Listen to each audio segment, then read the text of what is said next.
पौराणिक कथा। जब भगवान शिव के कारण एक राजा को स्त्री और पुरुष दोनों बनकर जीवन बिताना पड़ता था। पौराणिक कथाओं में न केवल सृष्टि के निर्माण से जुड़ी गाथाएं हैं, बल्कि मानव जाति और पशु के अस्तित्व से जुड़े भी कई दिलचस्प किस्से हैं।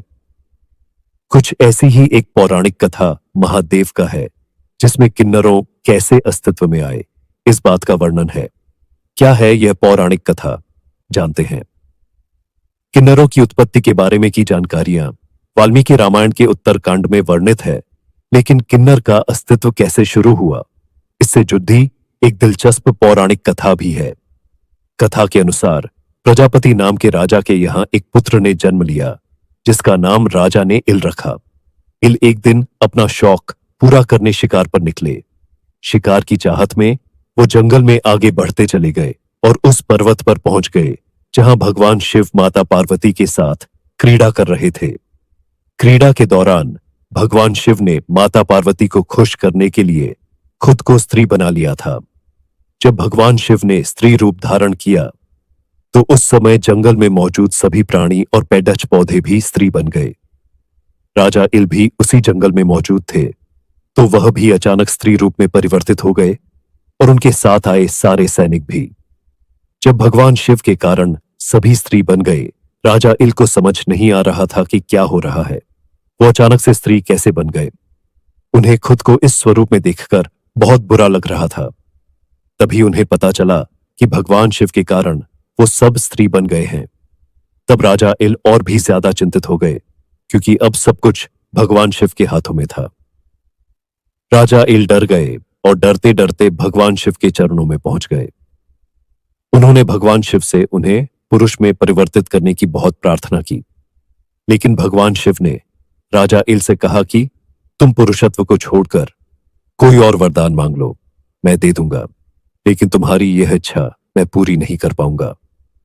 माता पार्वती से मिला किन्नर बनने का वरदान राजा इल ने दूसरा वरदान मांगने से मना कर दिया, और अब वो माता पार्वती को प्रसन्न करने में लग गए। जब उन्होंने माता पार्वती से अपना पुरुषत्व वापस लौटाने का वरदान मांगा, तो माता पार्वती ने कहा कि तुम जिस पुरुषत्व का वरदान चाहते हो, उसके आधे हिस्से के दाता तो खुद महादेव हैं। मैं तो सिर्फ आधा भाग ही दे सकती हूं, लेकिन यदि तुम अपना आधा जीवन स्त्री रूप में और आधा जीवन पुरुष के रूप में व्यतीत कर सकते हो, तो मैं अर्धनारीश्वर होने के कारण तुम्हें आधा जीवन स्त्री और आधा जीवन पुरुष के रूप में जीने का वरदान अवश्य दे सकती हूं। यदि तुम तैयार हो तो मुझे बता दो कि तुम कब स्त्री रूप में और कब पुरुष रूप में रहना चाहते हो।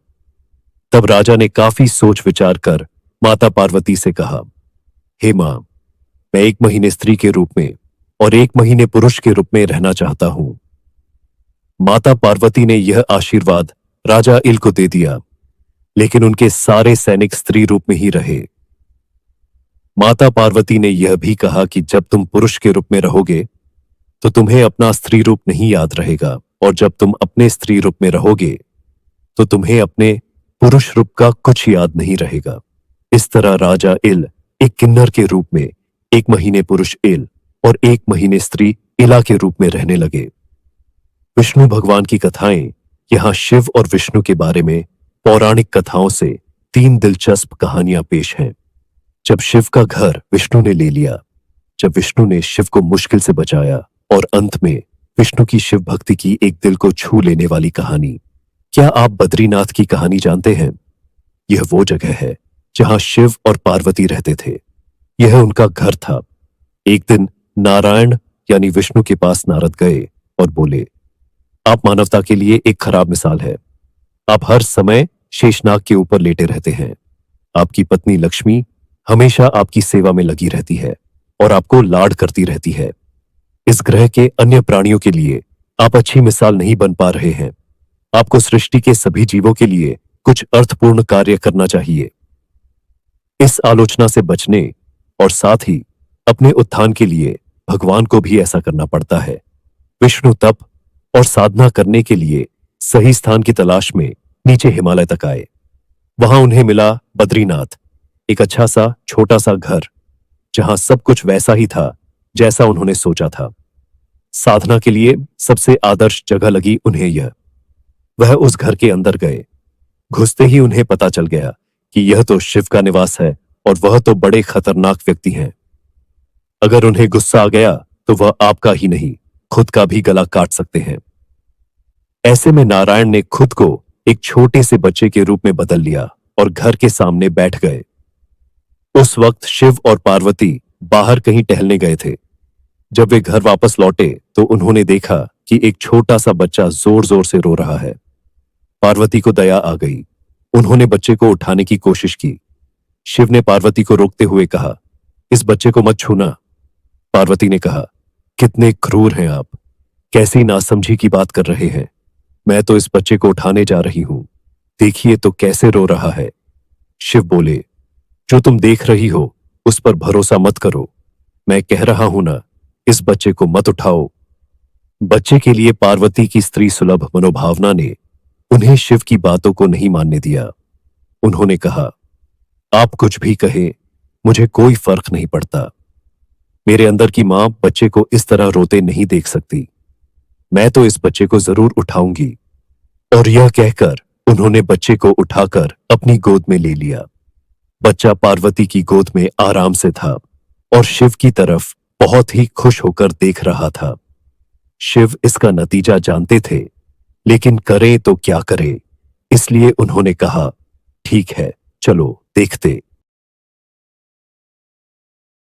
पौराणिक कथा। जब सत्यभामा को हुआ रूप का घमंड। श्री कृष्ण भगवान द्वारका में रानी सत्यभामा के साथ सिंहासन पर विराजमान थे। निकट ही गरुड़ और सुदर्शन चक्र भी बैठे हुए थे। तीनों के चेहरे पर दिव्य तेज झलक रहा था।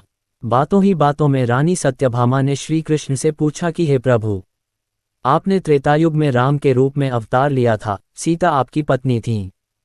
क्या वे मुझसे भी ज्यादा सुंदर थीं? द्वारकाधीश समझ गए कि सत्यभामा को अपने रूप का अभिमान हो गया है। तभी गरुड़ ने कहा कि भगवान, क्या दुनिया में मुझसे भी ज्यादा तेज गति से कोई उड़ सकता है? इधर सुदर्शन चक्र से भी रहा नहीं गया और वे भी कह उठे कि भगवान, मैंने बड़े बड़े युद्धों में आपको विजयश्री दिलवाई है, क्या संसार में मुझसे भी शक्तिशाली कोई है? भगवान मन ही मन मुस्कुरा रहे थे। वे जान रहे थे कि उनके इन तीनों भक्तों को अहंकार हो गया है और इनका अहंकार नष्ट करने का समय आ गया है। ऐसा सोचकर उन्होंने गरुड़ से कहा कि हे गरुड़, तुम हनुमान के पास जाओ और कहना कि भगवान राम माता सीता के साथ उनकी प्रतीक्षा कर रहे हैं। गरुड़ भगवान की आज्ञा लेकर हनुमान को लाने चले गए। इधर श्री कृष्ण ने सत्यभामा से कहा कि देवी, आप सीता के रूप में तैयार हो जाएं, और स्वयं द्वारकाधीश ने राम का रूप धारण कर लिया। मधुसूदन ने सुदर्शन चक्र को आज्ञा देते हुए कहा कि तुम महल के प्रवेश द्वार पर पहरा दो और ध्यान रहे कि मेरी आज्ञा के बिना महल में कोई प्रवेश न करे। भगवान की आज्ञा पाकर चक्र महल के प्रवेश द्वार पर तैनात हो गए। गरुड़ ने हनुमान के पास पहुंचकर कहा कि हे वानर श्रेष्ठ, भगवान राम माता सीता के साथ द्वारका में आपसे मिलने के लिए प्रतीक्षा कर रहे हैं। आप मेरे साथ चलें, मैं आपको अपनी पीठ पर बैठाकर शीघ्र ही वहां ले जाऊंगा। हनुमान ने विनयपूर्वक गरुड़ से कहा, आप चलिए, मैं आता हूं। गरुड़ ने सोचा, पता नहीं ये बूढ़ा वानर कब पहुंचेगा, खैर मैं भगवान के पास चलता हूं। ये सोचकर गरुड़ शीघ्रता से द्वारका की ओर उड़े। पर यह क्या, महल में पहुंचकर गरुड़ देखते हैं कि हनुमान तो उनसे पहले ही महल में प्रभु के सामने बैठे हैं। गरुड़ का सिर लज्जा से झुक गया। तभी श्री राम ने हनुमान से कहा कि पवनपुत्र, तुम बिना आज्ञा के महल में कैसे प्रवेश कर गए? क्या तुम्हें किसी ने प्रवेश द्वार पर रोका नहीं? हनुमान ने हाथ जोड़ते हुए सिर झुकाकर अपने मुंह से सुदर्शन चक्र को निकालकर प्रभु के सामने रख दिया। हनुमान ने कहा कि प्रभु, आपसे मिलने से मुझे इस चक्र ने रोका था, इसलिए इसे मुंह में रख मैं आपसे मिलने आ गया। मुझे क्षमा करें। भगवान मन ही मन मुस्कुराने लगे। हनुमान ने हाथ जोड़ते हुए श्री राम से प्रश्न किया, हे प्रभु, आज आपने माता सीता के स्थान पर किस दासी को इतना सम्मान दे दिया कि वह आपके साथ सिंहासन पर विराजमान है? अब रानी सत्यभामा का अहंकार भंग होने की बारी थी। उन्हें सुंदरता का अहंकार था जो पल भर में चूर हो गया था। रानी सत्यभामा, सुदर्शन चक्र व गरुड़ जी तीनों का गर्व चूर चूर हो गया था। वे भगवान की लीला समझ रहे थे। तीनों की आंखों से आंसू बहने लगे और वे भगवान के चरणों में झुक गए। अद्भुत लीला है प्रभु की। अपने भक्तों के अहंकार को अपने भक्त द्वारा ही दूर किया उन्होंने। जीवन में कभी भी अहंकार नहीं करना चाहिए। जरूरी नहीं है कि आज जो आपके पास है वह कल भी होगा। अपने अंदर जरा सा भी अगर अहंकार आने लगे तो स्वयं ठाकुर जी हमसे दूर हो जाते हैं। ठाकुर जी को स्वार्थ भक्तों की ही जरूरत है, अहंकारी की नहीं। रानो चिड़िया और उसकी मेकअप, एक पुराणिक कथा के रूप में विस्तृत विवरण। बहुत प्राचीन काल की बात है, जब पृथ्वी पर सभी जीव जंतु स्वतंत्र रूप से रहते थे और उनमें भी एक अद्भुत गुण था। वे आपस में बोल बता सकते थे, सुख दुख साझा कर सकते थे और अपने भाग्य को स्वयं गढ़ सकते थे। उस युग में एक अत्यंत सुंदर चिड़िया रहती थी जिसका नाम था रानो। रानो के पंख सुनहरे रंग के थे, उसकी चोंच मोती सी चमकती थी और आंखों में मानो सौंदर्य की देवी स्वयं वास करती हो। रानो का स्वाभिमान और सौंदर्य, रानो चिड़िया स्वाभिमानी थी और अपने रूप पर उसे बड़ा गर्व था। कहते हैं कि रानो जब आकाश में उड़ती थी तो सूर्यदेव भी अपने तेज को कुछ क्षण के लिए कम कर देते थे, क्योंकि रानो की सुनहरी आभा कहीं अधिक आकर्षक प्रतीत होती थी। सारे वन के पशु पक्षी उसकी सुंदरता की प्रशंसा करते थे, परंतु रानो को अपनी सुंदरता में एक कमी खटकती थी। वह सोचती थी कि जैसे पृथ्वी की नारियां श्रृंगार करके अपनी सुंदरता को बढ़ा लेती हैं, वैसे ही उसे भी कोई दिव्य श्रृंगार सामग्री मिल जाए तो वह संसार की सबसे अनुपम और अद्वितीय चिड़िया बन जाए। रानो की तपस्या, रानो के मन में यह इच्छा दिन प्रतिदिन बढ़ती गई। एक दिन वह अपने घोंसले से उड़कर सीधे हिमालय की ओर चल दी। वह जानती थी कि वहीं देवताओं का वास है। रानो ने गंगा तट पर जाकर कठोर तपस्या प्रारंभ की। वह प्रतिदिन सूर्योदय से लेकर सूर्यास्त तक ध्यान में लीन रहती और गगन भेदी स्वर में देवी श्रृंगार माला का स्मरण करती। उसने वर्षों तक बिना अन्न जल ग्रहण किए तप किया। उसकी तपस्या से त्रिलोक में हलचल मच गई। सभी देवता चिंतित हो उठे कि यह छोटी सी चिड़िया इतनी कठिन तपस्या क्यों कर रही है। देवी श्रृंगार माला का प्रसन्न होना, अंततः रानो की भक्ति और तपस्या से प्रसन्न होकर स्वयं देवी श्रृंगार माला प्रकट हुई। देवी के हाथों में सोने की एक चमकदार मेकअप किट थी जो स्वर्गलोक के दिव्य रत्नों से जड़ी हुई थी। किट में काजल, सिंदूर, सुगंधित इत्र, पंखों के लिए चंदन, चूड़ियां, बिंदी और न जाने कितने प्रकार के दिव्य सौंदर्य प्रसाधन भरे थे। देवी मुस्कुराई और रानो से बोली, हे रानो, तुम्हारी तपस्या से मैं अत्यंत प्रसन्न हूं। यह दिव्य में मेकअप किट मैं तुम्हें आशीर्वाद स्वरूप देती हूं। इसका उपयोग करके तुम अपनी सुंदरता को और भी दिव्य बना सकोगी। किंतु ध्यान रखना, इस मेकअप किट का उपयोग केवल अपने सौंदर्य के लिए करना, किसी का अपमान या अहंकार में डूबना नहीं। यह किट तुम्हारे सौंदर्य के साथ साथ तुम्हारे मन का सौंदर्य भी बढ़ाएगी। रानो ने देवी के चरणों में गिरकर आशीर्वाद लिया और अपनी किट लेकर प्रसन्न मन से लौट आई। रानो का बदलाव और अहंकार। रानो चिड़िया जब अपनी किट लेकर जंगल लौटी तो वह प्रतिदिन नए तरीके से श्रृंगार करने लगी। उसका सौंदर्य अब इतना बढ़ गया था कि सारे पशु पक्षी उसका दीदार करने आते थे। उसकी कीर्ति चारों दिशाओं में फैल गई। धीरे धीरे रानो के मन में घमंड करने लगा। अब वह अपने से छोटे पक्षियों से बात तक नहीं करती थी, गरीब चिड़ियों को देख उनका उपहास उड़ाती थी। रानो भूल गई कि यह सौंदर्य उसका नहीं, देवी का दिया हुआ था। वह स्वयं को सबसे श्रेष्ठ मानने लगी। एक दिन तो उसने ये घोषणा कर दी कि अब वह स्वर्ग में जाकर देवी लक्ष्मी और रति देवी से भी सुंदर बनने की इच्छा रखती है। देवताओं का क्रोध और शाप। रानो की यह बात सुनकर स्वर्ग के देवता क्रोधित हो उठे। इंद्रदेव स्वयं प्रकट हुए और रानो को समझाने लगे, हे रानो, जो अहंकार करता है उसका पतन निश्चित है। तुम अपने सौंदर्य पर इतना इतराने लगी हो कि अब देवताओं को भी चुनौती देने लगी हो। रानो ने हंसते हुए उत्तर दिया, हे इंद्रदेव, अब मुझे किसी से डर नहीं लगता। मैं सबसे सुंदर हूं और सुंदरता ही संसार की सबसे बड़ी शक्ति है। इंद्रदेव ने क्रोध में आकर रानो को शाप दे दिया, हे रानो, अब तेरा सौंदर्य तुझे से छिन जाएगा। तुझे ये दिव्य मेकअप किट लौटानी होगी और तेरे सुंदर पंख अब साधारण हो जाएंगे। अब तू धरती पर साधारण चिड़िया बनकर जीवन बिताएगी।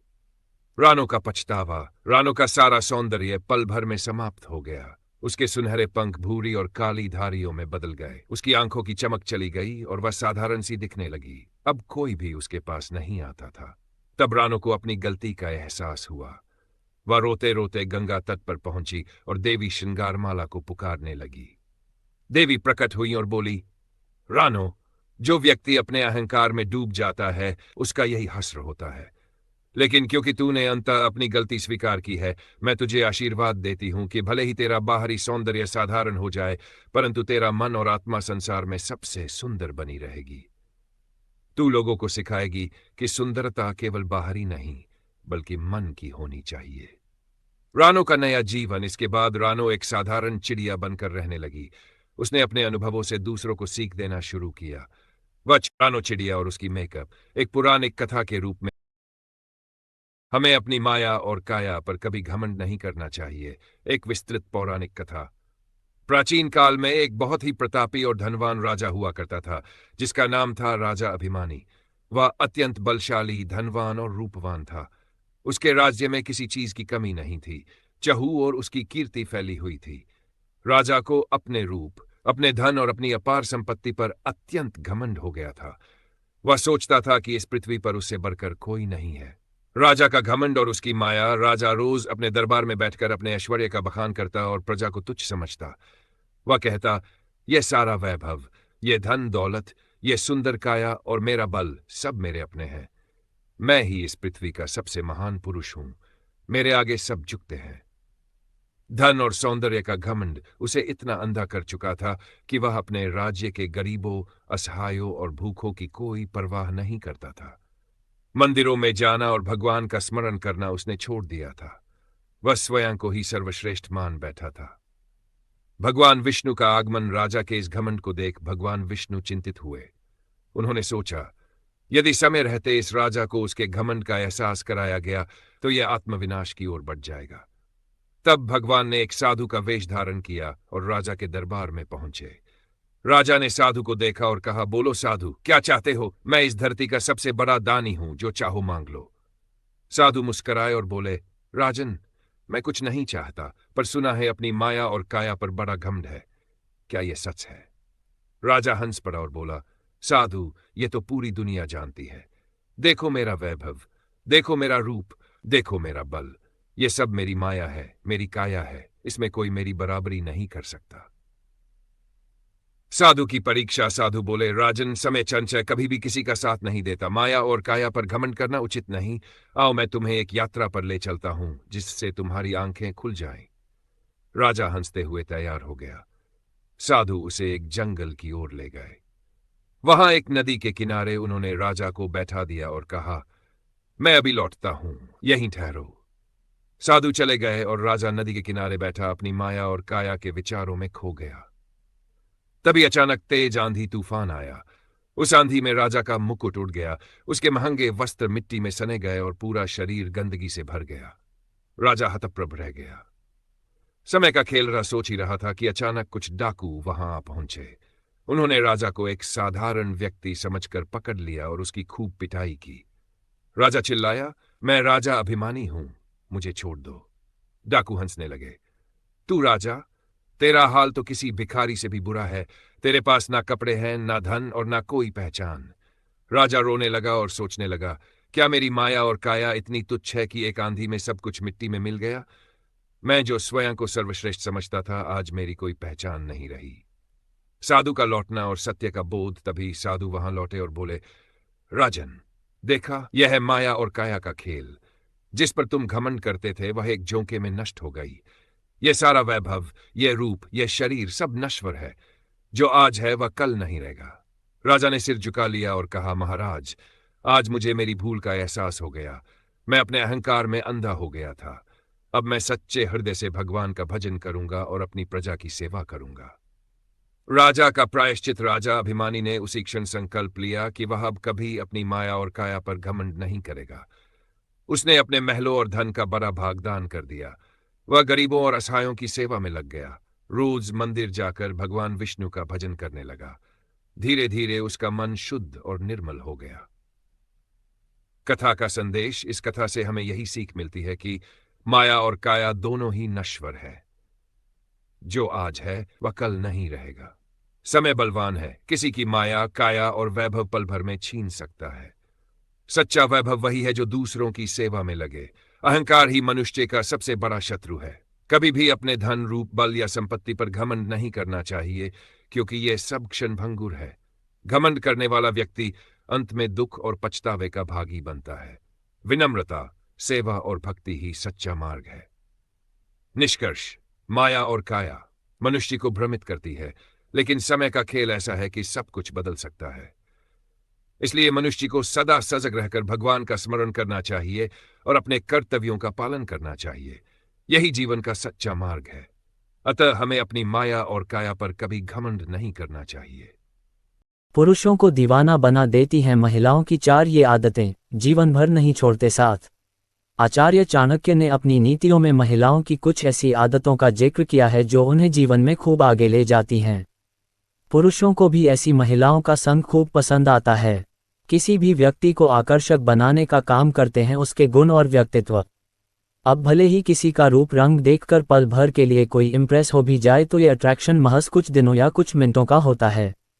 जैसे ही व्यक्ति का बुरा स्वभाव और कर्कश वाणी सामने आती है, तुरंत सारा अट्रैक्शन और खूबसूरती मिट्टी हो जाते हैं। आचार्य चाणक्य ने भी आज से कई 100 सालों पहले अपनी नीतियों में महिलाओं और पुरुषों दोनों के ही कुछ ऐसे गुणों का जिक्र किया जो उन्हें आकर्षक तो बनाते ही हैं, साथ ही जीवन में बहुत आगे भी लेकर जाते हैं। आज हम आचार्य द्वारा बताए गए महिलाओं के कुछ ऐसे ही गुणों के बारे में बात करेंगे जो पुरुषों को दीवाना बना देते हैं। पुरुष ऐसी महिलाओं का संग पाने के लिए बेताब रहते हैं और ऐसे स्वभाव वाली महिलाओं पर अपनी जान छिड़कते हैं। आइए जानते हैं वो क्या गुण हैं जिनका दिल होता है साफ। ऐसा कोई भी इंसान जिसके दिल में किसी तरह की चोरी, छिपाव या दूसरों के लिए बुरी भावना ना हो, स्वाभाविक है ऐसे लोग सभी को पसंद आते हैं। आचार्य चाणक्य के मुताबिक जो महिलाएं अपने मन में किसी तरह का द्वेष नहीं रखती और दूसरों को माफ करने का गुण भी उनके अंदर होता है, ऐसी महिलाएं पूजनीय होती हैं।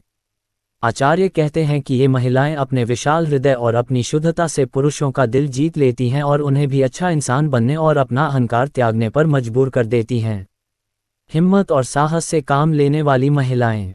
जीवन में ऐसे मौके भरपूर आते हैं जब सिर्फ साहस और हिम्मत का ही साथ होता है। जो इस समय दम तोड़ देता है वो जीवन में हमेशा पिछड़ा रह जाता है। आचार्य चाणक्य अपनी नीति में हिम्मत और साहस को बहुत जरूरी गुण मानते हैं। उनके अनुसार महिलाओं में ये दोनों गुण पुरुषों के मुकाबले ज्यादा होते हैं। लेकिन कुछ महिलाएं अपने ये गुण समझ नहीं पाती और जो समझ जाती हैं वो जीवन में बहुत आगे बढ़ती हैं। पुरुषों को भी ऐसी साहसी और हिम्मत वाली महिलाओं का संग खूब पसंद आता है। दयालु और कोमल हृदय वाली महिलाएं। आचार्य चाणक्य कहते हैं कि महिलाएं पुरुषों की तुलना में अधिक दयालु और कोमल हृदय वाली होती हैं। यही गुण उन्हें पुरुषों से अलग और उनसे कहीं ऊपर स्थान दिलाता है। ऐसी महिलाएं जिस भी घर में होती हैं उसे स्वर्ग बना देती हैं। ऐसे महिलाओं का संग हर पुरुष को पसंद होता है। आचार्य कहते हैं कि महिलाओं का कोमल व्यवहार और दयालु स्वभाव उन्हें भीड़ में सबसे अलग खड़ा करता है। ऐसी महिलाएं पुरुषों को अपनी कठोरता और अहंकार को छोड़कर विनम्रता और सम्मानजनक तरीके से पेश आने पर मजबूर करती हैं। समझदारी से काम लेने वाली महिलाएं। आचार्य चाणक्य के अनुसार समझदारी और सूझबूझ से काम लेने वाली महिलाएं पूरे परिवार की गति सुधारने की ताकत रखती हैं। इनकी तार्किक सोच और जीवन की जटिलताओं को सूझबूझ के साथ सुलझाने की आदत इन्हें बहुत आगे लेकर जाती है।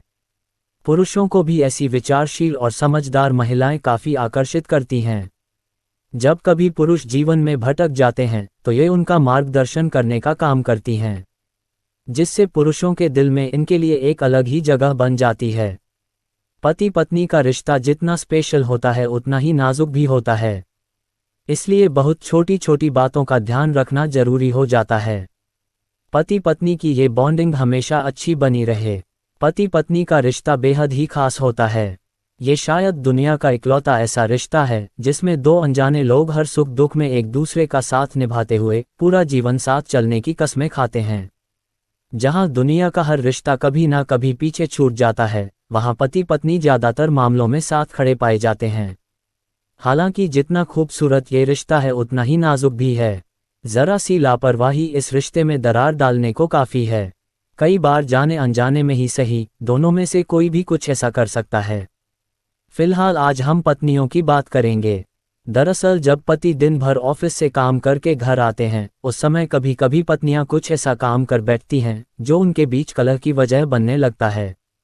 आज इसी बारे में थोड़ा खुलकर बात करेंगे। आजकल किसी भी रिश्ते में आ रही दूरी की सबसे बड़ी वजह स्क्रीन है, वह मोबाइल हो या फिर टीवी की स्क्रीन। आप दिन भर चाहे टीवी या मोबाइल देख लें, लेकिन जब आपके पति ऑफिस से घर आएं उस समय भी अगर आप स्क्रीन से चिपकी रहती हैं तो इससे कहीं ना कहीं आपके और आपके पति के बीच दूरियां आ सकती हैं। दरअसल जब पति दिन भर ऑफिस से काम करके घर आते हैं तो उन्हें आपकी अटेंशन की ज़रूरत होती है। ऐसे में उनके साथ बैठकर उन्हें सुनने या उनका हाल पूछने के बजाय अगर आप स्क्रीन से ही चिपकी रहेंगी तो पति को लगेगा आपके जीवन में उनके लिए कोई खास अहमियत ही नहीं है, और ऐसे धीरे धीरे आप दोनों के रिश्ते में स्पार्क खत्म होने लगेगी। पति की ज़रूरतों की तरफ ध्यान ना देना। दिन भर ऑफिस में काम करने के बाद जब पति घर आते हैं तब उनकी चाहत होती है कि उनकी पत्नी उनका ध्यान रखें। घर पहुंचने पर उन्हें चाय नाश्ते के लिए पूछें और प्यार के 2 बोल बोलें।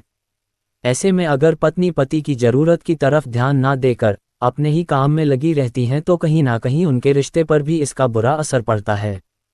अगर आप फ्री हैं या कोई ऐसा काम कर रही हैं जो बाद में भी किया जा सकता है तो कोशिश करें कि अपने पार्टनर के लिए थोड़ा सा समय निकालें। उनके साथ बैठें और अपनी केयर शो करें। इससे आप दोनों की बॉन्डिंग और मजबूत होगी। पति के घर आते ही शिकायतों का पिटारा खोल देना।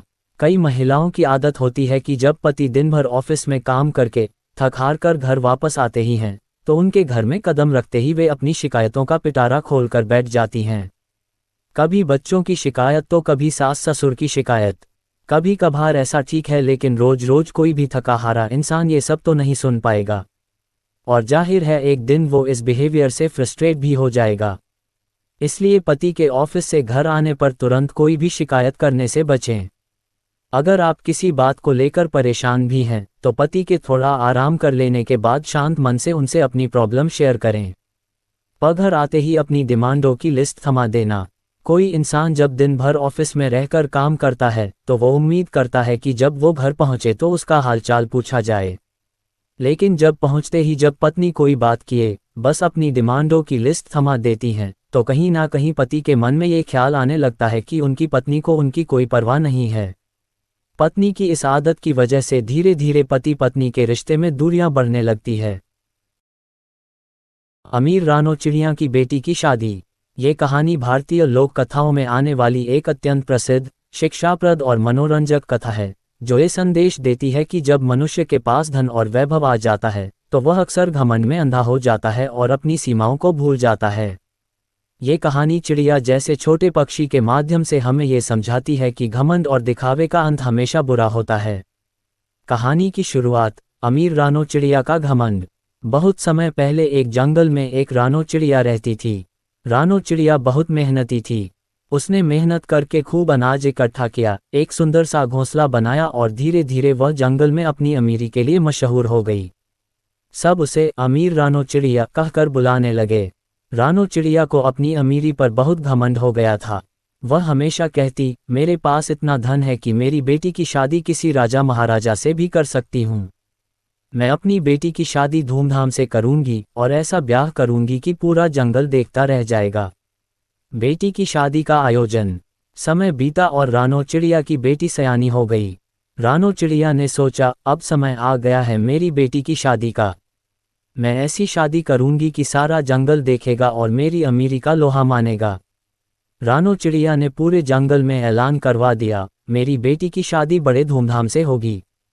जो भी आएगा उसका स्वागत सोने चांदी के थालों से किया जाएगा और इतना खाना परोसा जाएगा कि कोई भूखा न लौटे। सभी जानवर हैरान रह गए कि एक छोटी सी चिड़िया कैसे इतनी बड़ी शादी कर सकती है, लेकिन रानो चिड़िया अपने घमंड में चूर थी। शादी में मेहमानों का आना। शादी का दिन आया। रानो चिड़िया ने जंगल के सारे जानवरों, पक्षियों और यहाँ तक कि राजा शेर तक को बुलाया। हाथी, घोड़े, ऊंट, बकरी, लोमड़ी, भालू, बंदर, मोर, कबूतर और न जाने कितने जानवर शादी में आए। रानो चिड़िया ने अपने खजाने से सोने चांदी के थाल सजवाए। ढोल नगाड़े बजने लगे, महंगी मिठाइयों के ढेर लग गए। सभी मेहमान हैरान थे कि रानो चिड़िया कितनी अमीर है। घमंड का अंत जब बरसात आई। जैसे ही शादी का जश्न पूरे शबाब पर था, अचानक आसमान में बादल घिर आए। रानो चिड़िया ने सोचा, मुझे क्या फर्क पड़ता है, मैं इतनी अमीर हूँ, बारिश में भी मेरी शादी रुकने वाली नहीं। लेकिन तभी जोरदार बारिश शुरू हो गई। रानो चिड़िया का छोटा सा घोंसला बारिश में भीगकर टूटने लगा। सोने चांदी के थाल बहने लगे, मिठाइयाँ गलने लगी, सारा आयोजन अस्त व्यस्त हो गया। जो मेहमान थोड़ी देर पहले रानो चिड़िया की अमीरी की तारीफ कर रहे थे, वे अब बचने के लिए इधर उधर भागने लगे। रानो चिड़िया का सारा घमंड चकनाचूर हो गया। देखते ही देखते उसका सारा वैभव बहकर चला गया। कहानी का संदेश और सीख। बारिश थमने के बाद रानो चिड़िया बहुत दुखी हुई। उसने अपने आप से कहा, मुझे अपने घोंसले की औकात में रहना चाहिए था। मैंने घमंड किया और दिखावे में फंस गई। अगर मैंने साधारण तरीके से बेटी की शादी की होती तो आज ये हाल नहीं होता। इस कहानी से हमें ये सीख मिलती है कि घमंड कभी नहीं करना चाहिए, चाहे हमारे पास कितना भी धन दौलत क्यों ना हो। दिखावा और आडंबर हमेशा नुकसान करता है। अपनी सीमाओं में रहना ही समझदारी है, क्योंकि समय और परिस्थितियां किसी का साथ नहीं देती। प्रकृति के सामने किसी की नहीं चलती, चाहे वह कितना भी अमीर क्यों ना हो। रानो चिड़िया की यह कहानी आज भी गांवों में बुजुर्गों द्वारा बच्चों को सुनाई जाती है। ये हमें बताती है कि असली अमीरी विनम्रता में है और घमंड करने वाला अंत में अकेला और बर्बाद हो जाता है। यदि आप चाहें तो मैं इस कहानी में कुछ और विस्तार जोड़ दूं या फिर इसे किसी पौराणिक संदर्भ के साथ जोड़कर भी सुना सकता हूं। बताइए, क्या आपको और विस्तार चाहिए? शीतला माता की चमत्कारी एक पौराणिक कथा। भारतीय संस्कृति में शीतला माता का विशेष महत्व है। शीतला माता को रोगों की देवी माना जाता है, विशेष रूप से चेचक, खसरा और अन्य संक्रामक बीमारियों से रक्षा करने वाली माता के रूप में पूजा जाता है। शीतला माता की कथा पौराणिक है और इसमें माता के चमत्कारों का विस्तृत उल्लेख मिलता है। आइए जानते हैं शीतला माता की एक चमत्कारी पौराणिक कथा विस्तार से।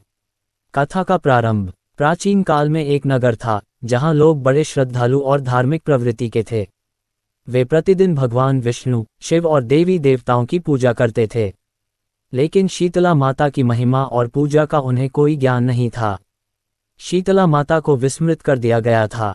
शीतला माता चेचक जैसी भयंकर बीमारी की देवी थीं। वह रोग और महामारी पर नियंत्रण रखती थीं। जब माता ने देखा कि लोग उन्हें भुला रहे हैं, उनकी पूजा अर्चना नहीं कर रहे हैं, तो माता क्रोधित हो गईं और अपने रथ पर सवार होकर उस नगर में आईं। माता के आते ही पूरे नगर में महामारी फैल गई। चेचक, खसरा और अन्य भयंकर बीमारियों ने पूरे नगर को अपनी चपेट में ले लिया। छोटे बच्चे, बूढ़े, जवान कोई नहीं बचा। हर घर में चीख पुकार मच गई। नगरवासियों का पश्चाताप। नगर का राजा बड़ा धर्मात्मा था। जब उसे इस आपदा का कारण समझ में नहीं आया तो उसने अपने गुरुजनों और पंडितों से इस महामारी का कारण पूछा। तब एक ज्ञानी ऋषि ने बताया, हे राजन, यह महामारी शीतला माता के क्रोध के कारण आई है। शीतला माता रोगों की देवी हैं। आपने और आपकी प्रजा ने उनकी पूजा करना छोड़ दिया है। इसी कारण माता ने क्रोधित होकर महामारी भेजी है। राजा ने तुरंत एक भव्य यज्ञ का आयोजन किया और सभी नगरवासियों को बुलाकर शीतला माता की विधिवत पूजा करने का संकल्प लिया। उन्होंने माता से क्षमा याचना की और अपनी भूल स्वीकार की। शीतला माता का प्रकट होना और चमत्कार। राजा की तपस्या और भक्ति देखकर शीतला माता प्रकट हुईं। माता ने सौम्य स्वर में कहा, हे राजन, मैं तुमसे प्रसन्न हूँ। मैं चाहती थी कि तुम और तुम्हारे नगरवासी मेरी महिमा को समझें और मुझे स्मरण करें। अब मैं इस नगर से महामारी हटा रही हूँ। जैसे ही माता ने अपना वरदान दिया, नगर में फैली महामारी समाप्त हो गई। बीमार लोग स्वस्थ हो गए, बच्चे हंसने खेलने लगे और पूरा नगर प्रसन्नता में झूम उठा। शीतला माता की पूजा का महत्व स्थापित होना। राजा ने माता के आदेशानुसार नगर में एक भव्य शीतला माता का मंदिर बनवाया। उन्होंने घोषणा की कि हर वर्ष चैत्र मास की कृष्ण पक्ष की अष्टमी तिथि को शीतला माता का व्रत और पूजन पूरे नगर में किया जाएगा। तभी से यह परंपरा चली आ रही है और शीतला अष्टमी के दिन माता का पूजन बड़े श्रद्धा और भक्ति के साथ किया जाता है। इस दिन भक्तजन ठंडा भोजन बनाकर माता को अर्पित करते हैं, क्योंकि शीतला माता को ठंडा भोजन प्रिय है।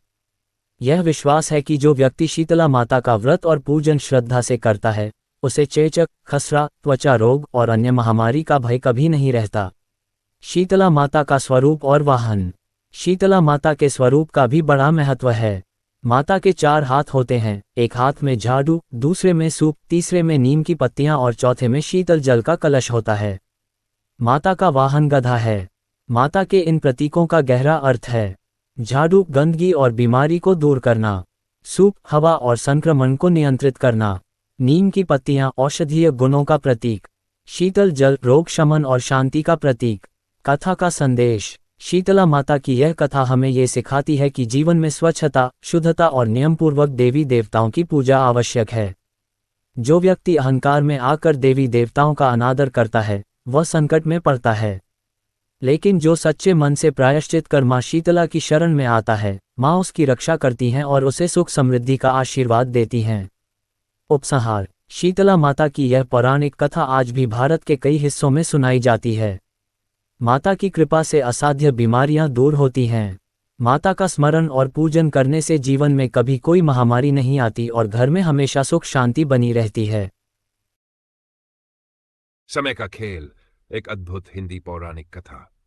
प्रस्तावना: भारतीय पौराणिक कथाओं में समय को सर्वोच्च और अटल शक्ति माना गया है। समय न किसी का सगा है, न किसी का दुश्मन।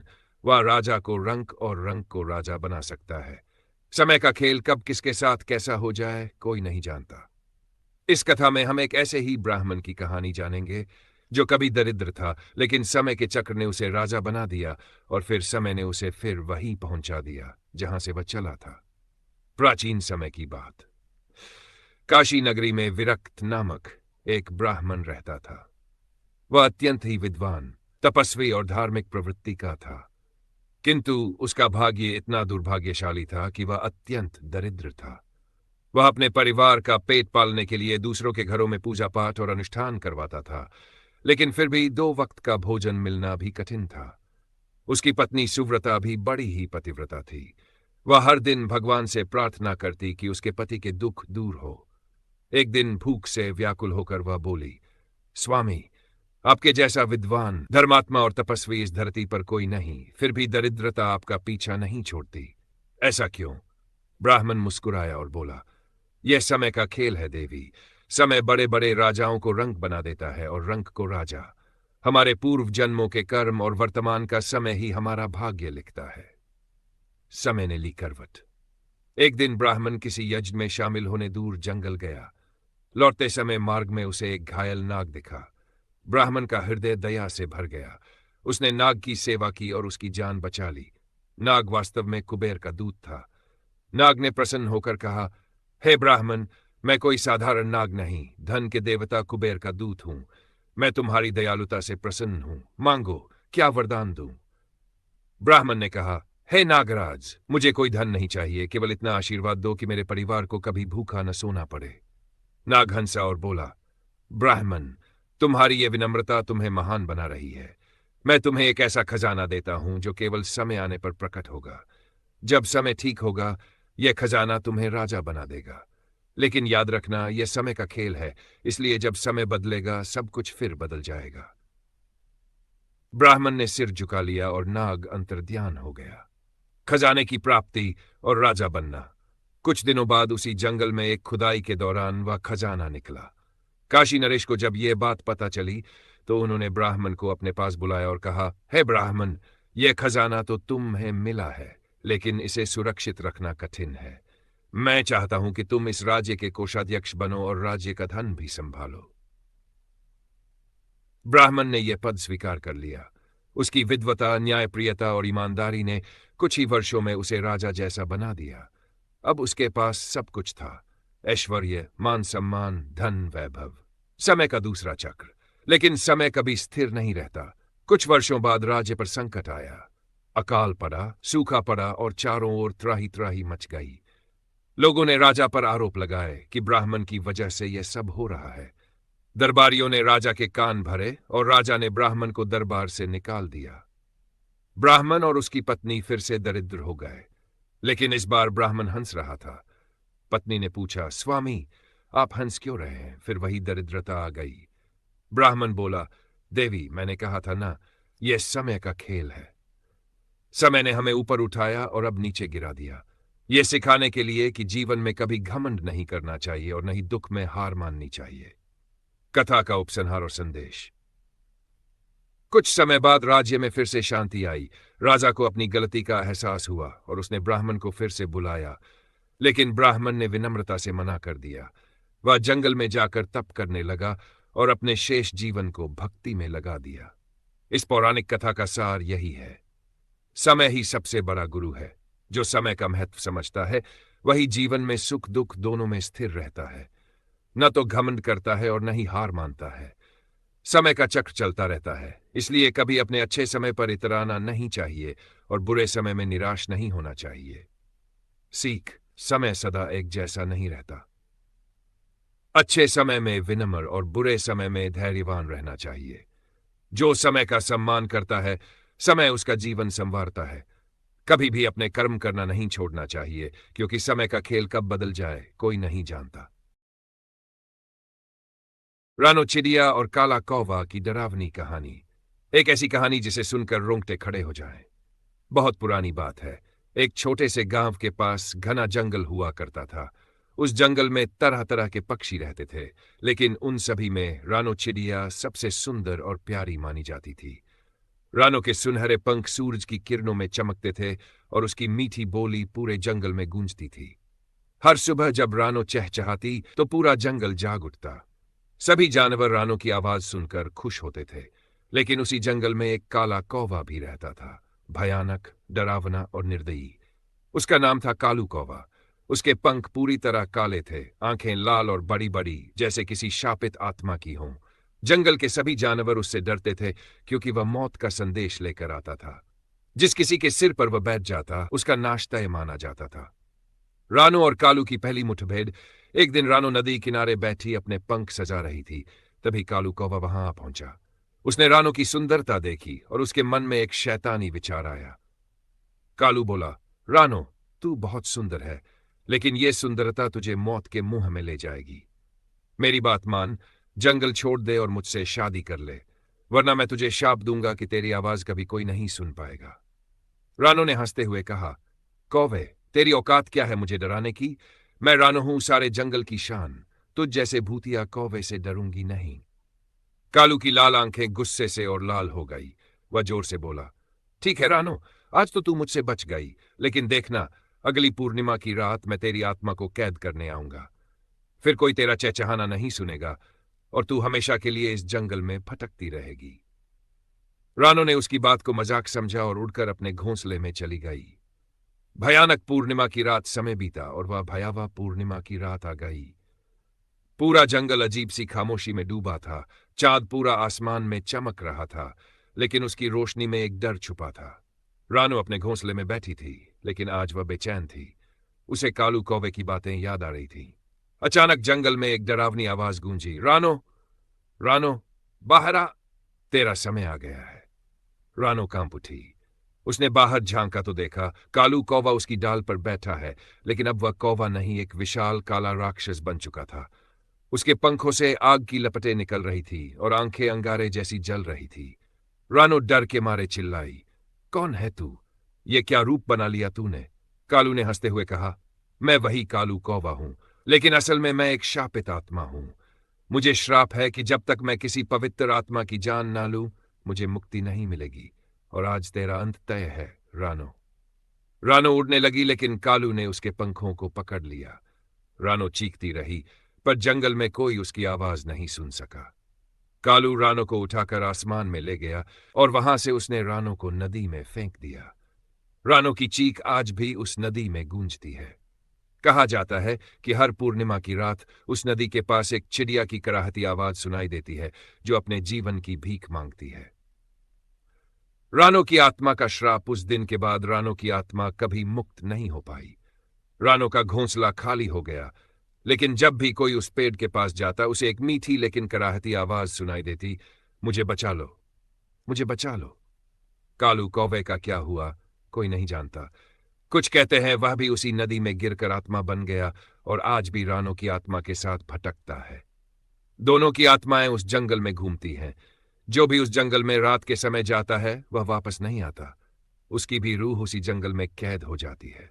सीख, अहंकार और घमंड किसी का नहीं होता। रानो की सुंदरता का घमंड और कालू की शैतानी दोनों ने उनका नाश कर दिया। कभी भी किसी की सुंदरता या ताकत का मजाक मत उड़ाओ, क्योंकि वक्त बदलते देर नहीं लगती। कहते हैं अगर किसी रात उस जंगल में कोई रानो रानो कहकर पुकारे, तो कभी जवाब मत देना, वरना अगला नंबर तुम्हारा होगा। क्या तुम सुन रहे हो? कहीं तुम्हारे आसपास कोई रानो तो नहीं, या कहीं कोई काला कौवा तुम्हें घूर तो नहीं रहा? ये थी रानो चिड़िया और काले कौवे की कहानी। एक ऐसी सच्ची दास्तान जिसे सुनकर अच्छे अच्छों के रोंगटे खड़े हो जाते हैं। अगर चाहो तो ऐसी और डरावनी। रानो चिड़िया और उसका मेकअप, एक पौराणिक और शिक्षाप्रद हिंदी कहानी। प्राचीन समय की कथा। बहुत समय पहले की बात है, जब धरती पर हर जीव जंतु आपस में बात कर सकते थे और उनकी अपनी एक अलग दुनिया हुआ करती थी। उसी समय जंगल में एक सुंदर सी चिड़िया रहती थी, जिसका नाम था रानो चिड़िया। रानो चिड़िया दिखने में साधारण थी, लेकिन उसमें एक बहुत बड़ी कमजोरी थी। उसे अपने रूप, रंग और सुंदरता की बहुत चिंता रहती थी। वह हमेशा खुद को जंगल की बाकी चिड़ियों से कम समझती और सुंदर बनने के नित नए उपाय खोजती रहती। रानो की चिंता और ईर्ष्या। रानो अक्सर मोर, हंस और बगुलों को देखती और सोचती, काश मैं भी मोर जैसी सुंदर होती, मेरे भी पंख इतने रंग बिरंगे होते। मैं तो कितनी बदसूरत हूँ, कोई मेरी ओर देखता तक नहीं। एक दिन रानो ने हिम्मत कर जंगल की सबसे सुंदर चिड़िया सोन चिड़िया के पास जाकर पूछा, बहन, तुम इतनी सुंदर कैसे दिखती हो? मैं भी तुम्हारी तरह बनना चाहती हूँ, कोई उपाय बताओ। सोन चिड़िया मुस्कुराए और बोली, रानो, सुंदरता बाहर से नहीं आती, वह अंदर से आती है। लेकिन अगर तुम चाहती हो तो मैं तुम्हें एक रहस्य बताती हूँ। इस जंगल में एक मेकअप की देवी, रूपवती माता, रहती हैं। वह किसी को भी सुंदर बना सकती हैं, लेकिन ध्यान रहे, उनकी शर्तें बड़ी कठिन हैं। रानो की लालसा। रानो को जैसे जीवन में एक नई उम्मीद मिल गई। वह तुरंत रूपवती माता की खोज में निकल पड़ी। कई दिन और रात भटकने के बाद वह एक बड़े सुंदर झरने के पास पहुंची, जहां रूपवती माता का वास था। रूपवती माता ने रानो की बात सुनी और बोली, रानो, मैं तुम्हें सुंदर बना दूंगी, तुम्हारे पंख मोर जैसे रंग बिरंगे हो जाएंगे, तुम्हारी आंखें हंस जैसी चमकदार हो जाएंगी।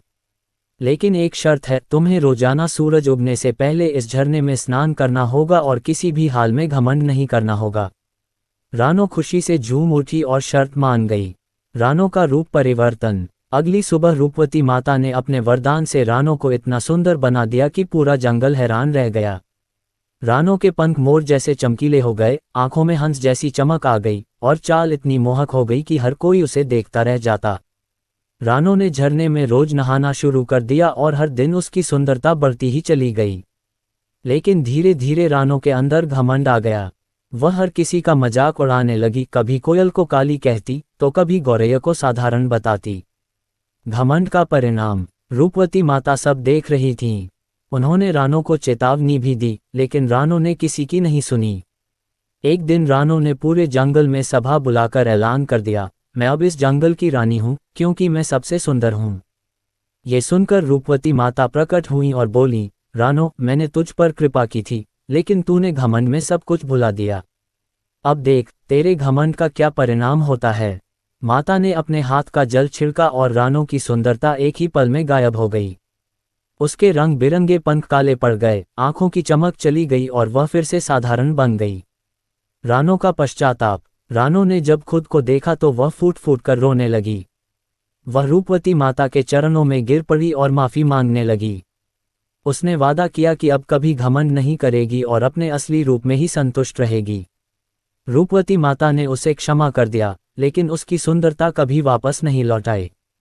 उन्होंने कहा, यही तेरे लिए सबक है रानो, सुंदरता बाहर से नहीं, भीतर से आती है। ये पौराणिक कथा हमें ये सिखाती है कि सुंदरता का घमंड कभी नहीं करना चाहिए।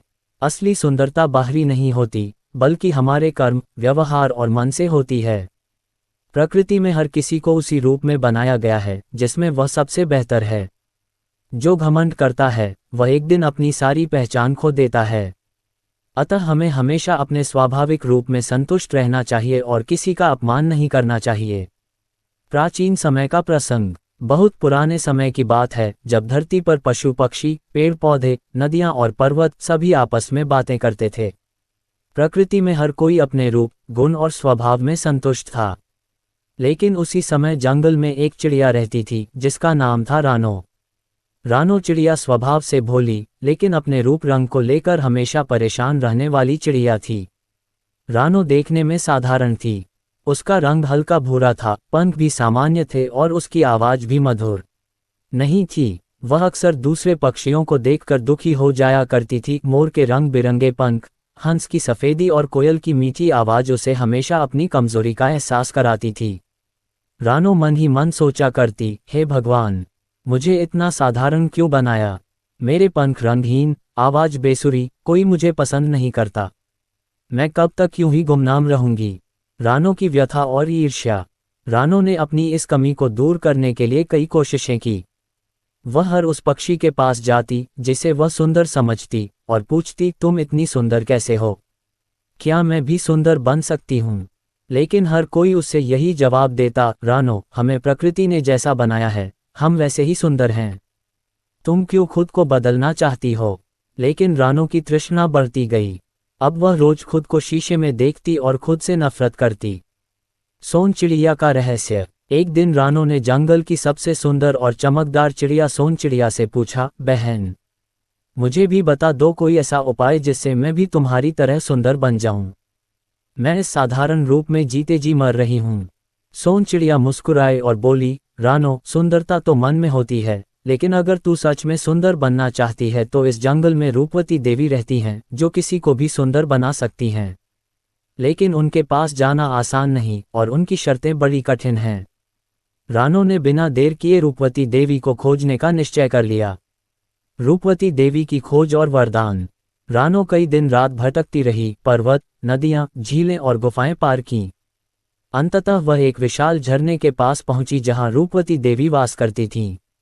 रूपवती देवी ने रानो को देखा और उसकी व्यथा सुनी। उन्होंने कहा, रानो, मैं तुम्हें अपार सुंदरता का वरदान दूंगी। तुम्हारे पंख मोर जैसे चमकदार होंगे, आंखें हंस जैसी और चाल हिरनी जैसी। लेकिन मेरी एक शर्त है, तुम्हें प्रतिदिन सूर्योदय से पहले इस झरने में स्नान करना होगा। कभी घमंड नहीं करना होगा, किसी को नीचा नहीं दिखाना होगा। रानो खुशी से फूली नहीं समाये और शर्त मान गई। रानो का कायाकल्प और बदलता स्वभाव। अगली सुबह रूपवती देवी ने अपनी कृपा से रानो को इतना सुंदर बना दिया कि पूरा जंगल हैरान रह गया। उसके पंख इंद्रधनुषी रंगों में चमकने लगे, उसकी चाल में गजब का आकर्षण आ गया और आंखों में अपार तेज। अब वह जहां से भी गुजरती, सबकी नजरें उसी पर टिक जातीं। धीरे धीरे रानो का मन घमंड से भरने लगा। वह सोचने लगी, अब मैं इस जंगल की सबसे सुंदर चिड़िया हूं, बाकी सब तो मेरे आगे फीके हैं।